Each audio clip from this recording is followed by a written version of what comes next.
US-Präsident Joe Biden zündelt mit dem Atomkrieg und es kommt zu einer weiteren gefährlichen Eskalation im Ukraine-Krieg. Was die Konsequenzen für dich genau sind, was du tun musst, um dich, deine Familie und dein Vermögen jetzt zu schützen, darüber wollen wir in diesem Video sprechen.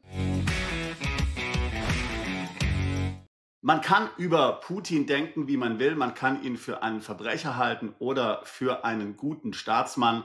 Aber eins ist ja völlig klar und es sind sich alle einig: Der Krieg in der Ukraine wird sich militärisch nicht lösen lassen. Früher oder später wird man am Verhandlungstisch zusammenkommen und irgendeine Lösung finden müssen. Wer dann schuld ist, welche Gebiete wie verteilt werden, ob Reparationszahlungen etc. zu zahlen sind, das sind alles Dinge, die in diesen Verhandlungen dann geklärt werden müssen.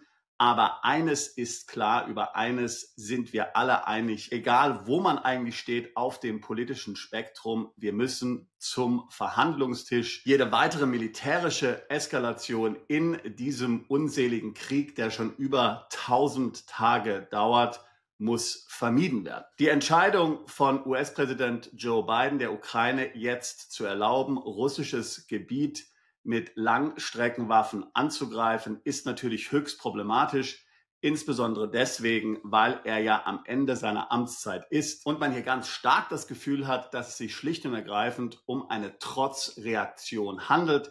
Er spielt sozusagen den beleidigten Buben, weil die Demokraten die Wahl verloren haben und auch um das Leben für Donald Trump besonders schwer zu machen, der ja schon immer gegen Kriege war und schon von Beginn seines Wahlkampfes gesagt hat, dass er diesen Krieg so schnell es geht beenden möchte oder jedenfalls dabei helfen möchte, hier eine Lösung am Verhandlungstisch zu finden. Was wird nun passieren? Das ist die Frage. Wie wird Russland reagieren? Die Situation ist unberechenbar. Ich kann mir nicht vorstellen, dass Russland hier jetzt unmittelbar Atomwaffen einsetzen wird. Das halte ich für sehr unwahrscheinlich. Aber eben die Krise schaukelt sich immer weiter hoch und die Gefahr, das Risiko, das echte konkrete Risiko, dass das Ganze tatsächlich in einen weltweiten Konflikt ausartet, ist natürlich riesengroß. Deutschland wird sich davor nicht schützen können. Deutschland ist mitten in Europa. Deutschland selbst ist politisch momentan geschwächt. Kanzler Scholz mag zwar vieles falsch gemacht haben, aber seine bedachte, manche sagen seine zögerliche Haltung hier in dieser Ukraine-Krise, das ist eigentlich etwas, das der Mehrheit der Bevölkerung gefallen wird. Ich hatte ja schon in einem anderen Video vorgeschlagen, dass er das genau zu seiner Stärke machen sollte im Wahlkampf. Meiner Meinung nach hätte er dort wie Gerd Schröder im Jahr 2002 relativ gute Chancen mit zu gewinnen, denn wer will schon wirklich Krieg haben? Die anderen potenziellen Kandidaten, Habeck, Pistorius und natürlich auch Merz, sind alle dafür, hier eine harte Kante gegen Russland zu fahren, den Taurus in die Ukraine zu schicken. Merz möchte sogar die Wehrpflicht so richtig einführen nach israelischem Modell. Das heißt, dass sowohl Männer als auch Frauen dienen müssen. Also das Ganze ist eine vorprogrammierte Katastrophe. Das Ganze fühlt sich ehrlich gesagt wie in einem Horror-Science-Fiction-Film an. Hinzu kommt, dass Trump schon immer im Grunde genommen gegen einen verstärkten Einsatz der USA in Europa war und bei der NATO. Er will sich auf China konzentrieren, vielleicht noch auf den Mittleren Osten.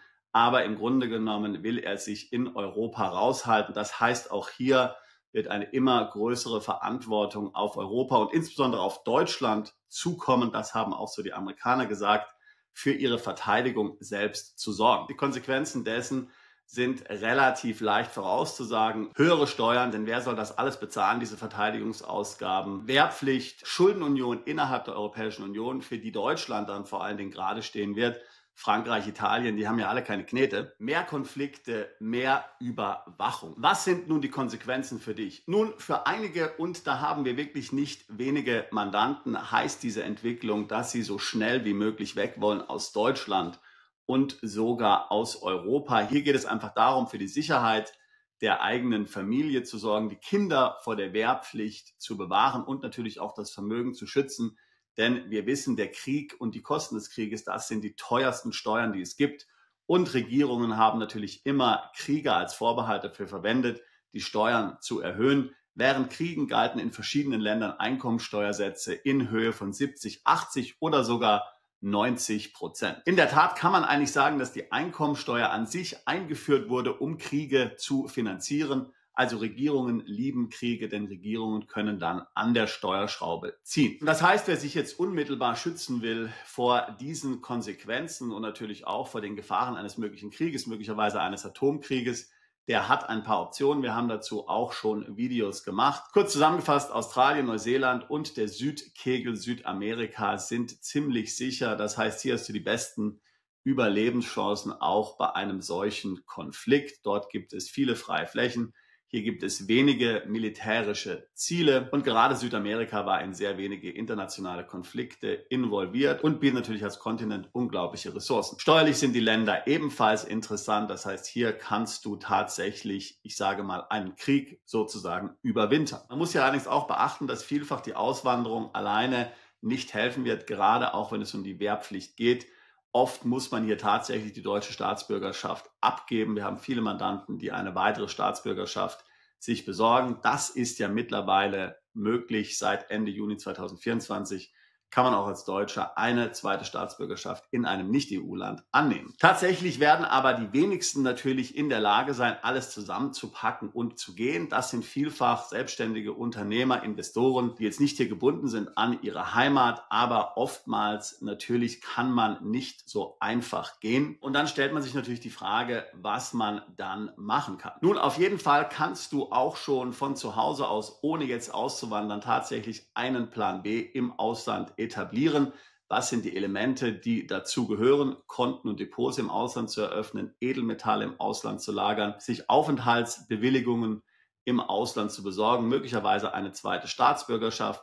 Du kannst ein wirtschaftliches zweites Standbein im Ausland eröffnen. Du kannst dein Vermögen international diversifizieren oder möglicherweise kannst du sogar auch einfach in ein Nachbarland Deutschlands auswandern, zum Beispiel in die Schweiz. Vielfach ist das immerhin eine bessere Lösung, als zum Beispiel in Deutschland zu bleiben. All diese Dinge benötigen natürlich Zeit. Und wenn es jetzt wirklich zu einer schweren militärischen Auseinandersetzung in den nächsten Wochen oder Monaten kommt, dann reicht dir die Zeit möglicherweise nicht aus. Aber ob es wirklich jetzt unmittelbar so weit kommt, zweifeln natürlich viele auch an. Möglicherweise blufft Putin und wir wissen auch nicht, welche Strippen dort im Hintergrund gezogen werden. Deswegen macht es auf jeden Fall Sinn, hier nicht die Hände über den Kopf zusammenzuschlagen und sich resigniert zurücklehnen und zu sagen, jetzt bin ich sowieso verloren, ich werde sowieso sterben. Ich werde hier im Atombombenregen elendig verenden. Das würde ich auf keinen Fall sagen. Arbeite konkret an einem Plan B und die Chancen, dass du daraus irgendwann einen Plan A machst, sind wahrscheinlich doch relativ groß. Es ist komplett legal, diese Schritte umzusetzen. Jeder darf Konten zum Beispiel überall auf der Welt haben. Da gibt es doch keine Meldepflichten beim Finanzamt oder sowas. Das kannst du tatsächlich komplett heute von zu Hause aus organisieren. Und es ist eine sehr wertvolle Vorsichtsmaßnahme. Denn neben all diesen geopolitischen Krisen dürfen wir ja nicht vergessen, dass auch im Hintergrund hier politisch, auch ohne diesen Krieg, hier einiges in der EU in die falsche Richtung läuft. Ja. Wir haben ja schon viele Videos dazu gemacht, aber die EU entwickelt sich immer mehr hier zu einem Überwachungsstaat nach dem Vorbilde Chinas. Wenn du dir die Initiativen der EU anschaust, digitale ID, digitaler Euro, AMLA und was es da alles so gibt, Geotracking, dann hat man das Gefühl, dass wir alle bald in einem digitalen Gulag leben werden, aus dem wir nicht mehr so einfach herauskommen. Das heißt, auch völlig unabhängig, wie dieser Krieg jetzt ausgeht und wie schnell und wie er noch weiter eskaliert, ist die Lage in Europa jedenfalls kritisch, vor allen Dingen, wenn wir daran denken, dass bei einer möglichen nächsten Währungskrise oder Wirtschaftskrise der Staat hier dann wirklich die Daumenschrauben anziehen wird. Denken wir nur an Dinge wie Vermögensteuer, Reichensteuer, Vermögensabgabe, Lastenausgleich und so weiter und so fort, was hier immer so ständig von den Vertretern gerade linksgerichteter Politik hier angekündigt und gewollt wird. Das sind natürlich eher langfristige Konsequenzen. Hier haben wir vielleicht 4 bis 5 Jahre Zeit, uns dagegen noch zu wehren und Vorkehrungen zu treffen. Wir können dich bei allen diesen Schritten natürlich unterstützen. Zum Beispiel nächste Woche, Ende November in Zürich, veranstalten wir unser Plan B Schweizer Taschenmesser Seminar. Dort wird zum Beispiel auch der ehemalige Brigadegeneral Erich Barth dort sein, ehemaliger Sicherheitsberater der Kanzlerin Merkel. Er kennt Putin persönlich, kann man fast sagen. Er war zumindest bei mehreren Treffen Putins und Merkels dabei. Er kann dir in vertraulichem Rahmen ohne Medienpräsenz hier ganz konkret sagen, was der Putin für ein Typ ist. Er kennt auch viele der US-Militärs persönlich. Er hat Insider-Informationen. Er wird bei unserem Seminar da sein. Er wird zu der geopolitischen Situation und den Konsequenzen und den möglichen Entwicklungen sprechen und eben steht natürlich auch für deine Fragen zur Verfügung. Und dann werden wir dort all die anderen Themen behandeln, die ich gerade eben gesagt habe. Du kannst dann ganz konkret letztlich nach Hause zurückgehen und anfangen, einen solchen Plan B zu implementieren.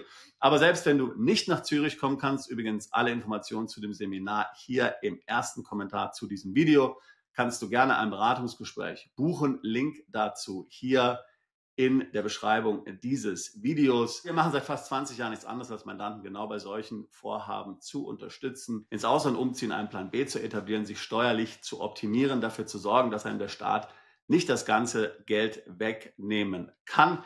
Wenn das Themen sind, die auch dich interessieren, dann nimm mit uns Kontakt auf. Ich würde mich freuen, auch dich alsbald zu unserer Mandantschaft zählen zu können. Bist du Unternehmer, Freiberufler oder Investor? Zieht es dich schon lange ins Ausland? Mach heute den ersten konkreten Schritt in eine Zukunft mit mehr Geld und mehr Freiheit.